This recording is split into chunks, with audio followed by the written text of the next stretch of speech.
আউওয়ালাহু ওয়া আখিরাহু। দেখুন ভাই, খাওয়ার কালচারটাও আমাদের ভিতরে নাই।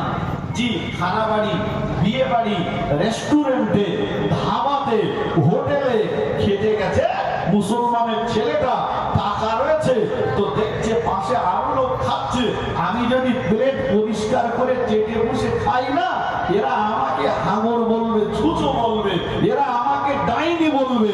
তাই ও 150 টাকা পেলে বিরিয়ানি খানিকটা রেখে এসছে স্টাইল দেওয়ার জন্য। ঠিক কিনা বলেন? অথচ সেই ভাতের জন্য কত মানুষ কষ্ট পাচ্ছে।